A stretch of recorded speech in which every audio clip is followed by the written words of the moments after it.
Um outro disruptor endócrino é o óxido de etileno, tá? Lembra que lá no início eu falei que existia uma substância que ela é utilizada para esterilização de aparelhos cirúrgicos, né? De equipamentos cirúrgicos. A substância é essa, o óxido de etileno, tá? E o que ele causa? Aborto espontâneo em profissionais que trabalham esterilizando esses instrumentos, né? Então, é também um contaminante, um disruptor endócrino. A pessoa às vezes está trabalhando e não tem noção do problema que ela pode estar tendo, né? Outro disruptor é o disulfeto de carbono, tá? Onde a gente encontra celofane, sabe aquela fábrica de aquele papelzinho celofane? A gente encontra lá em solventes para ceras, óleos, lacas, né? Aquele tipo de pintura para madeira, vulcanização a frio de borracha, componente de alguns inseticidas, parasiticidas e herbicidas, ou seja, também encontrado em agrotóxicos. O que eles causam? Disruptores na produção de hormônios entre cérebro, glândula pituitária, que é a hipófise, e os ovários. Ou seja, gente, esse disulfeto de carbono, ele atinge diretamente a produção dos hormônios sexuais femininos, tá? Ele vai causar distúrbios no ciclo menstrual. Mais uma vez, mulheres, temos que ter cuidado com os agrotóxicos, porque eles impactam muito nos nossos hormônios. Bom, um outro é o clordano dieldrin, que são conhecidos como DDT, ou também tem o nome de endosulfan. São inseticidas, tá? Eles vão se acumular no leite materno, vão causar criptorquidia. O que seria criptorquidia? Seria meninos que vão nascer, as crianças vão nascer com problemas no saco escrotal. Mães que utilizaram, né, esse tipo de alimentos com muito inseticida, os bebês homens, eles podem nascer com o saco escrotal sem o testículo por dentro, tá? Ou então hipospadia. O que seria a hipospadia? A uretra não vai chegar até a cabeça do pênis. Então, esses bebezinhos, eles têm problemas nessa parte uretral, tá? E também em mulheres vai causar aumento na irregularidade menstrual. Outros disruptores são os compostos pirimidínicos, tá? Eles são pragas para fungos aplicados em frutas e cereais, tá? Para evitar que as frutas e os cereais, a produção seja com fungos. E o que eles vão fazer? Inibem a produção de hormônios esteroides, ou seja, vão prejudicar, vão atrapalhar a produção dos estrogênios, tá? Vou parar aqui a telinha. Se vocês quiserem, se alguém quiser essa tabelinha que eu fiz, me pede por direct que eu mando para vocês, tá? É legal vocês terem para ler, para comparar. E o que eu queria trazer com tudo isso? Eu sei que é uma informação bem técnica, né? Mas eu quis trazer com os colaboradores, com os artigos, com os autores que pesquisaram, justamente para mostrar para vocês que não é da minha cabeça, que eu não tirei isso de revista, de site, de blog. Eu tirei isso de informação de artigo científico, tá? E que sim, não é frescura, não é besteira, não é extremismo a gente se preocupar com a quantidade de contaminantes que a gente tem no nosso dia a dia. Eu acabei não falando, gente, do fitalato, tá? Eu acho que passou aqui na planilhazinha. Eu vou trazer o fitalato para falar com vocês. Calma aí. Aqui, ó. O fitalato, né? Ele é um dos mais famosos. Depois do bisfenol A, a gente tem o fitalato. Onde a gente encontra fitalato?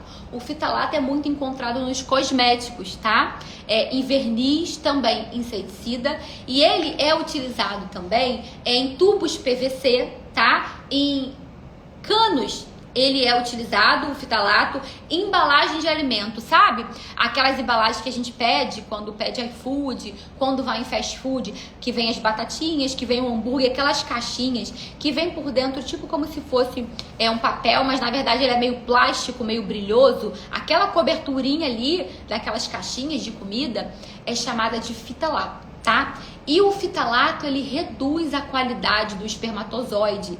Ele é teratogênico. O que é teratogênico? Substâncias teratogênicas são aquelas substâncias que, quando elas estão em contato lá na vida intrauterina, elas vão causar danos no DNA e podem trazer anomalias. Então, os fitalatos, eles são teratogênicos. Temos que ter cuidado, tá? Então é evitar mesmo comer. Tudo bem, você comprou a comida, é tirar imediatamente daquele plástico, daquela embalagem, é não pegar aquela embalagem e guardar na geladeira a comida, é não pegar aquela embalagem e esquentar no micro-ondas, tá? Então temos que ter esse cuidado, tá? Outro que eu também não tinha falado é o estireno. O estireno é um disruptor que é muito usado para fazer copinho descartável, que ele também é teratogênico, ele é responsável por causar abortamentos. As mulheres, né, que são expostas na gestação ao estireno, os filhos, os bebês, costumam nascer com peso menor, tá? E por fim a gente tem o HCB, que são os hexaclorobenzeno. São contaminantes em processos de produção de organoclorados. O que seriam processos de produção de organoclorados? São substâncias que são feitas para agrotóxico, para produção na indústria alimentícia, e elas podem contaminar o meio ambiente, tá? E podem se acumular no leite materno, podem causar hipotireoidismo, supressão do sistema imunológico, esteatose, o que é isso? Gordura no fígado, e hepatomegalia, que é o fígado aumentado, tá? Retirando novamente. Então, todos esses e vários outros, eu trouxe os que estavam mais relacionados com a parte da reprodução, da fertilidade. São contaminantes que a gente precisa ter cuidado. Volto a dizer, para quem chegou aqui agora, não são motivos de pânico, é motivo de aprendizado, para a gente entender que às vezes a infertilidade, alguma questão de um câncer na família, vai muito além do momento, né? São gerações para trás. O que ficou para trás a gente não tem como melhorar, mas daqui para frente a gente tem como fazer. Então a gente tem como cuidar, a gente tem a consciência de que antigamente não tinha, sem contar que hoje em dia tudo tem muito mais agrotóxico do que antigamente. Então evitar o máximo que puder os agrotóxicos, fazendo a higienização adequada para retirar mais de 60% dos poluentes dos alimentos, priorizar os pequenos agricultores, você se alimentar da maneira mais saudável, evitando aí essas comidas de pacotinho, porque esses pacotinhos têm também disruptores endócrinos, a maquiagem que a gente usa, o shampoo do nosso cabelo, o esmalte, tudo isso tem contaminantes. Então vamos fazer a nossa parte, vamos evitar usar água em garrafa plástica, vamos usar aço inoxidável, o vidro, né? As embalagens que a gente pode usar em casa, evitar o plástico, preferir o vidro, preferir o aço inoxidável, evitar o alumínio, tá? Então tentar de pouquinho em pouquinho fazer a nossa parte, porque os disruptores endócrinos estão aí e sim, eles causam prejuízos grandes para a nossa saúde. Não é de um dia para o outro, tá? São contatos pequenos que você tem dia após dia, e isso vai se acumulando no seu corpo, trazendo alterações no ciclo menstrual, trazendo infertilidade, né? Ou dificuldades para engravidar. Tudo isso é um acúmulo de ações na nossa vida. Eu quis trazer justamente para vocês terem essa informação com vocês e utilizarem da melhor maneira possível. Volto a dizer, quem precisar dessa tabelinha que eu fiz, me manda um direct que eu encaminho para vocês o PDF dessa tabelinha, tá bem? Agora eu vou abrir aqui para perguntas. Se vocês quiserem perguntar alguma coisa, quiserem tirar dúvidas, tanto de poluentes ambientais interferindo na vida de mulheres com mioma, quanto de outras dúvidas sobre nutrição contra o mioma, tá? A Eliane tá dizendo aqui, qual desodorante usar porque ele contém alumínio e faz mal? Então, Eliane, normalmente eu indico algumas marcas. Eu até posso, se você me pedir por direct, eu posso passar pra você. Posso colocar aqui também, né? É procurar desodorantes mais naturais. Contudo, né? Vamos lá. O nosso corpo, ele tem o processo de detoxificação. O que seria esse processo? É o processo que ele elimina as impurezas, tá? E aí, o alumínio, ele também vai ser eliminado na detoxificação. Acontece que quando a gente começa a ter uma alimentação muito poluída, o nosso corpo começa a acumular mais esses poluentes, o alumínio, por exemplo. E aí a gente faz um exame. Às vezes, quando eu tô fazendo uma anamnese da paciente, que eu desconfio que ela tem um contato muito grande com alumínio, tá com dificuldade para engravidar, enfim, o que a gente faz? Faz o exame. Dosou o alumínio, viu que o alumínio tá alto, aí sim a gente vai reexcluir panela, utensílios de alumínio, vai retirar o desodorante, colocar um desodorante sem alumínio. Agora, no seu dia a dia, se você não faz uso de nada que tem alumínio, o desodorante vai ser o mínimo. Mas a gente tem alumínio em outros momentos, né? Em maquiagem. Então, você usar desodorante de alumínio, sem alumínio, é sim um benefício. Mas é uma exigência? Não. Evite tabuleiro, evite panela, evite utensílios e o desodorante seria o último que eu tiraria, entendeu? Porque eu sei que é mais caro, é mais difícil de você retirar. Podendo, ótimo. Podendo retirar, você retira, tá? O esmalte, a V Souza tá perguntando sobre o esmalte. Não, o esmalte também tem substâncias, né, que são potencialmente tóxicas, os disruptores endócrinos. Então tem pessoas que utilizam esmalte de forma mais natural, tem pessoas que não utilizam, né? Todas as substâncias que são feitas, shampoo, condicionador, hidratante, que não são 100% naturais, tem algum disruptor endócrino, gente. Infelizmente, por isso que é aquilo. A gente tem contato com isso o tempo todo, todos os dias. O que a gente pode fazer é evitar. Por exemplo, tá pintando uma casa, bota uma máscara. Se não puder ficar perto, não fica. Bota a luva para não ter contato com esses produtos químicos de higiene de casa. Também é importante usar luva. É importante botar máscara para não inalar aquele cheiro. Então são alguns pequenos cuidados que a gente pode ter, visto que às vezes mudar requer dinheiro, né? Um desodorante que é mais caro, uma maquiagem natural que é mais cara, e às vezes você não pode fazer uso disso. Vamos, pelo menos, o que a gente pode. É máscara, é luva, isso a gente consegue fazer, né? Alguém tem mais alguma pergunta? Entrou essa pergunta também na caixinha de tapioca, se a tapioca é ruim para mioma. Eu nem vou responder, porque eu vou postar o story que eu fiz essa semana respondendo exatamente sobre a tapioca, tá? Então eu vou responder essa caixinha que entra toda semana falando do meu story. Bom, uma outra pergunta foi a influência e a relação do consumo de doces com mioma. Vamos lá. Doces em geral, tá? Até um doce saudável. O açúcar, né? Ele contém glicose. A glicose, ela vai estimular a insulina.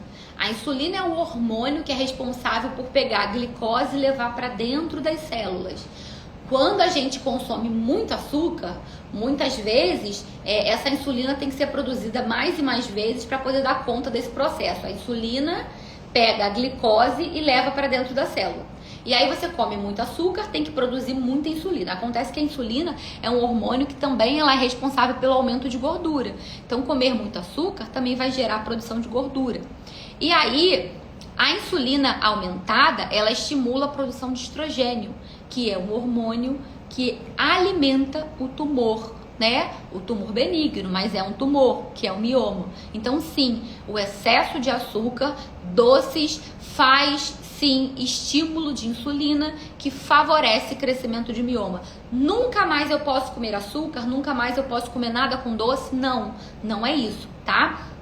Mas você precisa se controlar, precisa utilizar doces de melhor qualidade, com ingredientes melhores, que vão controlar mais essa insulina. Então, que doces seriam esses? Por exemplo, quando for fazer um doce, faça um doce com outros ingredientes bons. Eu tenho uma receita de um mousse que é feito com biomassa de banana. Tem chocolate, que é açúcar, que é gordura, mas ele é feito com banana verde, que é uma fonte rica de fibra e que vai controlar o índice glicêmico. Não tem leite condensado, não tem açúcar. Vai comer um chocolate? Opte por um chocolate de melhor qualidade, tá? Não vá ficar comendo esses doces de rua, essas paçocas, esses doces de leite que são totalmente produtos porcaria, não tem ali um nutriente junto, um alimento bom. Então, assim, opte por um doce de boa qualidade, né? A gente tem aí brownies saudáveis, brigadeiros saudáveis, tortas mais saudáveis, que vai ter açúcar, mas tem uma pegada que tem outros nutrientes que vão favorecer a nutrição e não prejudicar, tá? Então ninguém tá proibido de comer doce, mas tem que ter um contato com doce de forma equilibrada. Não é pra comer toda hora. Eu gosto de comer uma barra de chocolate todo dia, não é assim, tá? Porque tem essa cascata. Açúcar aumenta a insulina, que favorece estrogênio. Esse estrogênio pode alimentar o mioma e o mioma crescer, tá? A Mindset Nutrition tá dizendo que comprar orgânicos é melhor? Sem dúvida. Todas as pessoas que puderem se alimentar com orgânicos é a melhor coisa do mundo, tá? Porque os orgânicos são livres de todos esses pesticidas, de todos esses agrotóxicos que eu falei aqui, né? Esses contaminantes. A V. Souza tá perguntando se eu acho melhor... Não, se eu acho que é possível tratar da endometriose só de forma natural, sem anticoncepcional, que ela se sente muito mal tomando anticoncepcional. Isso vai variar, V. Souza, do nível da sua endometriose, né? Porque a endometriose, ela é uma doença que... Uma das causas mais faladas é do fluxo retrógrado, né, da menstruação que volta. Então, às vezes, o anticoncepcional é justamente para isso, para reduzir esse fluxo e evitar que os focos cresçam. Mas a alimentação, ela vai ser um pilar muito importante. E eu te digo uma coisa, segunda-feira, às 8 horas da noite, eu vou estar aqui no Instagram fazendo uma live com a nutricionista Isabel Vieira, que ela tem foco em endometriose. Então, eu sugiro você estar aqui, porque você vai tirar todas as suas dúvidas. A gente vai falar de tratamento para endometriose e para mioma. E o anticoncepcional, ele é muito utilizado, né, no tratamento para endometriose. Mas a alimentação, ela é infinitamente melhor. Porque a alimentação, ela vai cuidar da causa. O anticoncepcional, ele pode mascarar um pouquinho, não vai tratar, vai só estar ali amenizando enquanto você está utilizando. Mas com certeza, segunda-feira, a Isabel vai poder falar com você com detalhes, porque ela tem endometriose e ela cuida de mulheres com endometriose, tá? Então, segunda-feira, esteja aqui, que vai ser muito boa essa live pra você. Uma outra perguntinha aqui. É a última que eu vou responder, tá bem? Quem fez miomectomia pode comer chocolate e qual? Pode tomar café forte com canela? Então vamos lá. Chocolate. Sempre prefiram chocolates de boa qualidade. O que seria chocolate de boa qualidade? Se você for ler atrás o rótulo, né, a lista de ingredientes de um chocolate, você vai ver que tem chocolate que tem lá cacau, manteiga de cacau e tem quase nada de nomes estranhos. Né? Tem chocolates que são todos orgânicos, tem chocolates que são veganos para aquelas pessoas que não podem consumir o leite de vaca, né?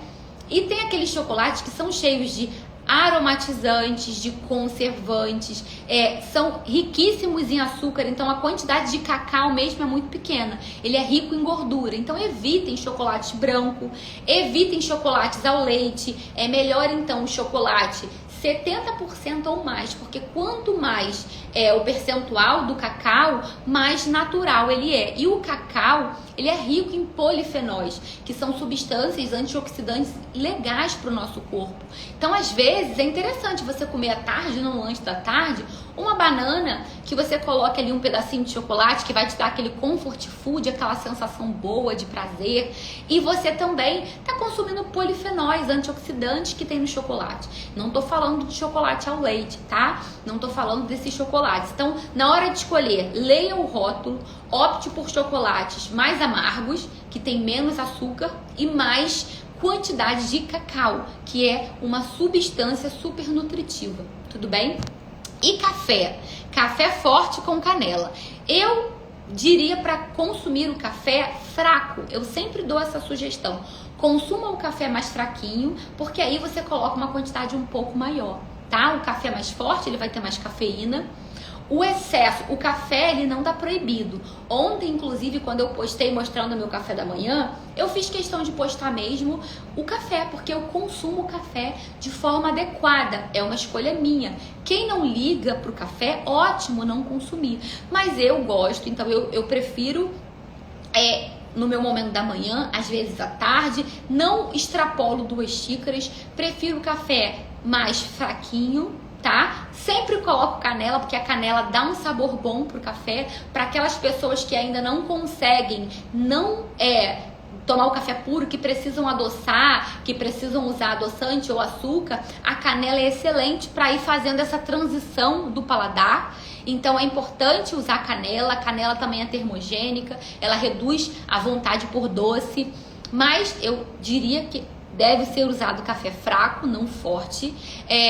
Não usar em excesso, não usar várias vezes ao dia, 1 a 2 vezes no seu dia, uma vez, se for o caso, mas pode ser usado. Os estudos falam de cafeína em doses, né, de café, mais de 6 xícaras de café por dia seria impactante. Por quê? Porque o café, ele vai causar no seu corpo uma mudança hormonal semelhante ao estresse. O excesso de café aumenta o cortisol, que é o hormônio do estresse.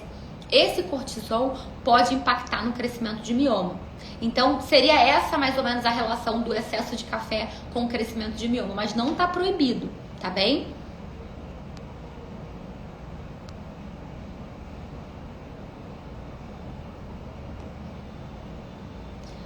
A Caroline está perguntando se a sibutramina pode aumentar ou causar miomas. Caroline, eu, como sou nutricionista, eu acabo não trabalhando com medicamentos, né? A sibutramina é um medicamento muito utilizado pela parte endocrinológica. Muitas pessoas usam ela de maneira inadequada no emagrecimento, mas ela mexe com o metabolismo hormonal.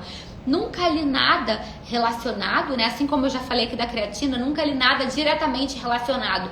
Creatina e mioma, mas eu não indico, porque a creatina trabalha com a parte hormonal e mexendo com a parte hormonal, mexendo com a parte muscular, ela pode também interferir no crescimento do mioma. Então eu acabo não usando por zelo. A mesma coisa eu diria da sibutramina. Pode interferir? Pode, mas não existe nenhuma relação científica falando disso. Mas por questões de cautela, de cuidado, se o uso é para fins estéticos, eu não usaria, entendeu? Mas assim, nunca li nada, nunca vi nenhum estudo relacionando diretamente sibutramina com causar miomas ou aumentar miomas. Mas eu tenho um cuidado muito grande quando eu penso em qualquer medicamento, qualquer suplemento que possa interferir no metabolismo de hormônios, que possa fazer mudanças hormonais,